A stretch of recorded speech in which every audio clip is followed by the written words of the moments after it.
اچھا سید صاحب، جیسے کہ آپ ایک سوچتے ہیں، ایک کتاب پڑھتے ہیں، اس میں مزہ نہیں آتا ہے. مزہ جس طریقے سے کھانوں میں مزہ ہے، ذائقہ، اسی طریقے سے تحریر میں بھی ذائقہ ہوتا ہے.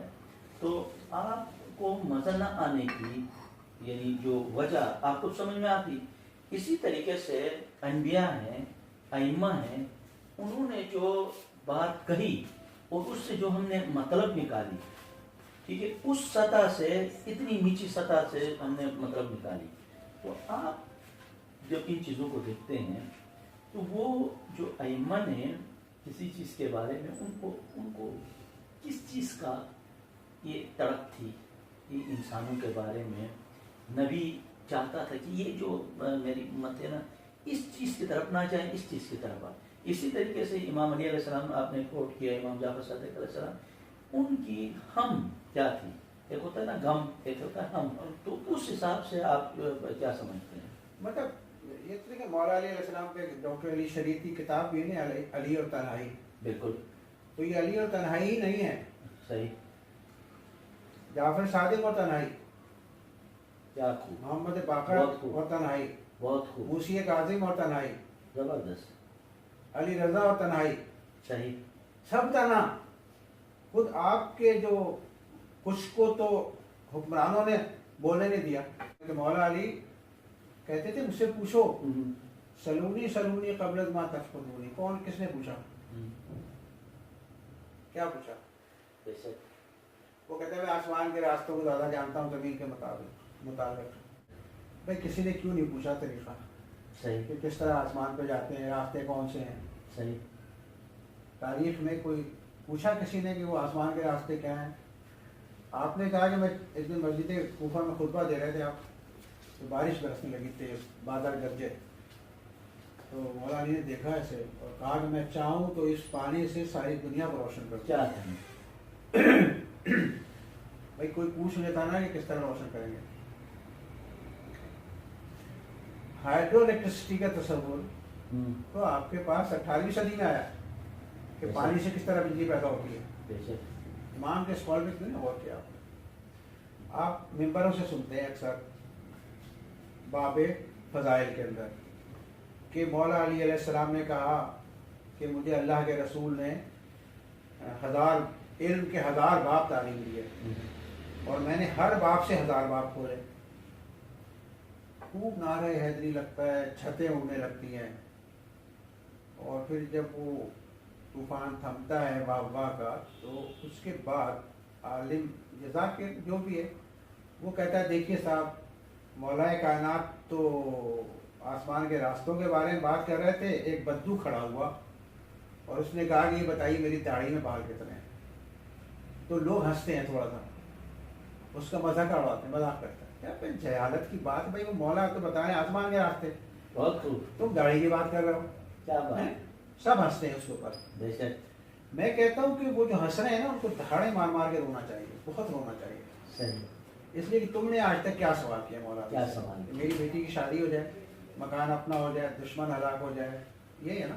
میری نوکری پکی ہو جائے، میں گاڑی خرید لوں، یہی سوال کیا نا ہم نے مولا علی سے. کون سا سوال کیا ہم نے مولا علی سے؟ پوچھتے تو صحیح نا ہم سے. اچھا اس بدو نے جو یہ پوچھا تھا کہ میری داڑھی بال کتنے ہیں، تو یہ سوال جو تھا نا تو ایناٹومی کے بارے میں تھا.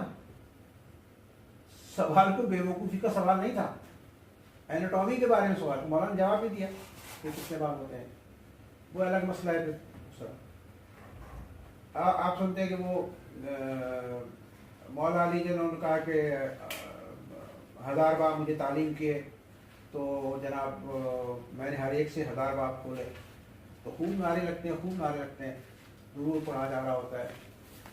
لیکن میں شرط لگا کے کہتا ہوں ڈاکٹر صاحب کہ جن لوگوں نے یہ حدیث آج تک بیان کی، جن لوگوں نے اور جن لوگوں نے سنی، ان میں سے 1% بھی نہیں ہوگا جنہوں نے صرف یہ کیلکولیشن کیا ہو کہ 1000 سے 1000 کو ضرب دیتے ہوتے کتنے ہیں.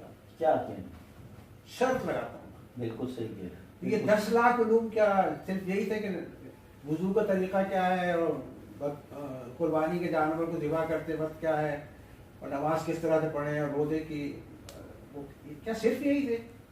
کیا اس میں سائنس کے شعبے نہیں تھے؟ اچھا سائنس کو سمجھتے مغرب سے آئی، بھائی سائنس تو خدا کا پیدا کیا ہوا نظام.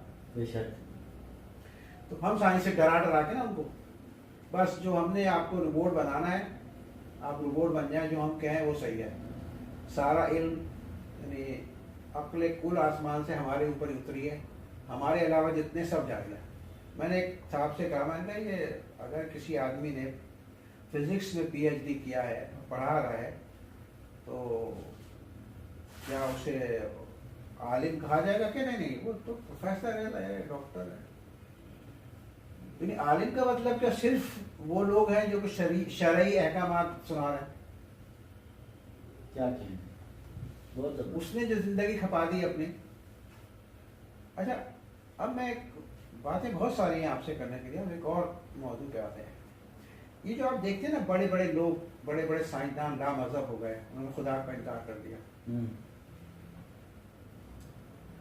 تو اس کا سبب جو تھا نا، وہ اصل میں خدا کو مانتے تھے. بے شک. اور دین کو بھی مانتے تھے، چاہے وہ عیسائی ہو یہودی ہو. بے شک. لیکن دین کی من مانی تشریحات اور حکمران پسند تشریحات اور تفسیروں نے ان کو کنفیوز کر دیا، وہ بھاگ گئے. بالکل ایسا ہے. اور ہم نے اور مزید کفر کے فتوے لگا دیے. میں اب کہتے ہیں وہ ڈارون جو تھا، چارلس ڈارون، اس کے لیے کہتے ہیں اس نے تم بندر کی اولاد کہہ دیا انسانوں کو. سارے شیعہ سنی عیسائی سب گالیاں دیتے ہیں جو مذہبی لوگ ہیں. تو اگر وہ یہ کہہ رہا ہے کہ میں نہیں مان رہا، میں اتفاق نہیں کر رہا ہوں، لیکن مثال دے رہا ہوں سے، اگر اس نے ایک آدھ بندر کی اولاد ہے انسان، تو بھائی بندر کی اولاد جو بنا ہوگا انسان بتدریج ارتقا کے مختلف مرحلوں سے گزر کے، تو یہ اللہ تعالیٰ کی مرضی ہی سے تو بنا ہوگا. یہ ڈارون نے بنا دیا. کیا بات ہے. آپ تحقیق کریں نا، سورہ عنکبوت کی 2 آیتیں 19ویں اور 20ویں آپ دیکھیں پڑھ کے اس کو، کہ تم غور تو کرو کہ ہم نے کس طرح خدا فطرت کا آغاز کرتا ہے، کس طرح دوبارہ پیدا کرے گا. 2 آیتیں مسلسل. تو ان آیات پہ ہم مسلمانوں نے تو غور نہیں کیا، ہاں مغرب والوں نے کیا غور. ڈارون نے جو نظریہ پیش کیا نیچرل سلیکشن آف اسپیشیز، وہ نظریہ یہ تھا کہ جب ماحول اور غذا بدلتی ہے تو مخلوقات کے اعضاء بدل جاتے ہیں اس کے مطابق. مثلا ایک چڑیا ہے، وہ باجرہ کھاتی تھی، اب اس جزیرے میں باجرہ ختم ہو گیا ہونا، اب اس کی مجبوری ہے کہ وہ کچھ اور کھائے، تو پھر ہزاروں لاکھوں سال میں اس کی چوچ ذرا بڑی ہو جائے گی، وہ چیز بھی ختم. وہ کچھ گوشت کھاتی ہیں چڑیاں، اس کی جو گوشت ہی کھانے کے لیے اس کے پاس ماحول بدل گیا ہے، تو وہ گوشت کھانا ہے اس کو، تو وہ اس طرح کی جو سیدھی چونچ ہے اس سے نہیں کھایا جائے گا. تو بتدریج اس کی چونچ جو ہے نا مڑنا شروع ہو جائے گی، ایسے نوکیلی ہو جائے گی، عقاب کی طرح، چیل کی طرح. یہ اس نے نظریہ پیش کیا اور اس کی دھوم مچ گئی، مخالفت میں بھی اتنا ہی اور حمایت میں بھی. لیکن جب توحید مفضل میں 4تھی جلد میں کر رہا تھا تو پتہ چلا کہ یہ تو پورا نظریہ امام جعفر صادق علیہ السلام کے علمی دسترخوان پہ بات ہو رہی ہے اس کے اوپر.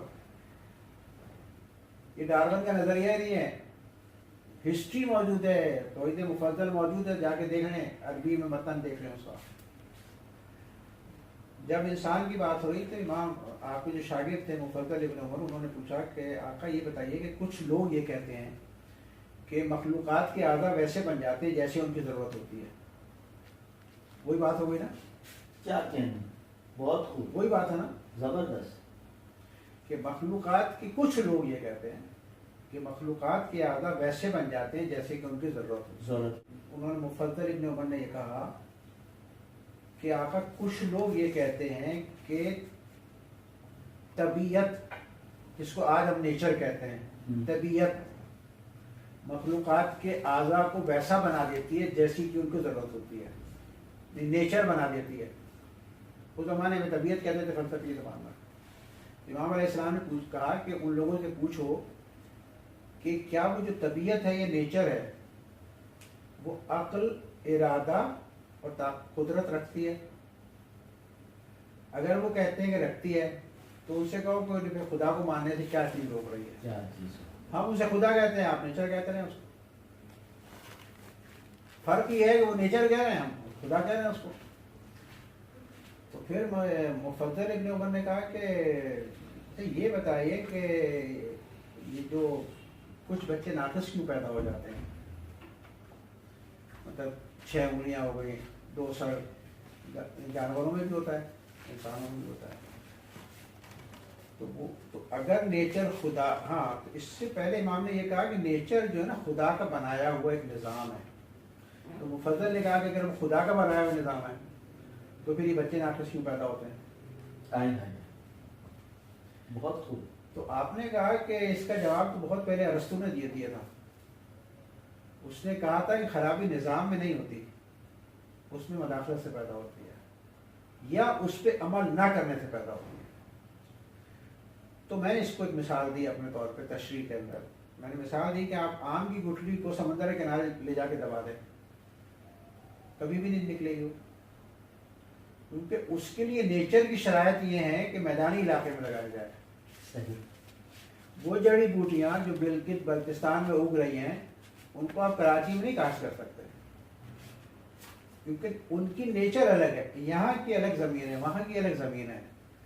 تو نیچر سے فائدہ اٹھانے کے لیے ضروری ہے کہ آپ اس کے قوانین کو بھی فالو کریں. فالو کریں گے تو کام بنے گا, فالو نہیں کریں گے تو آم کی گٹھلی جو ہے نا سمندر کے کنارے کبھی درخت نہیں بنے گی.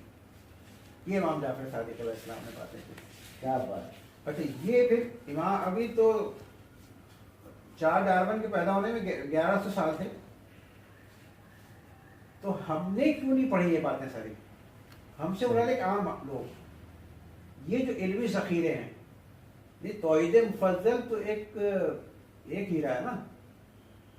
علوم آل محمد کی تو علوم کی ایک لامحدود سمندر ہے, لیکن اس میں مسئلہ پھر وہی آتا ہے کہ ان چیزوں کو ڈیکوڈ کون کرے.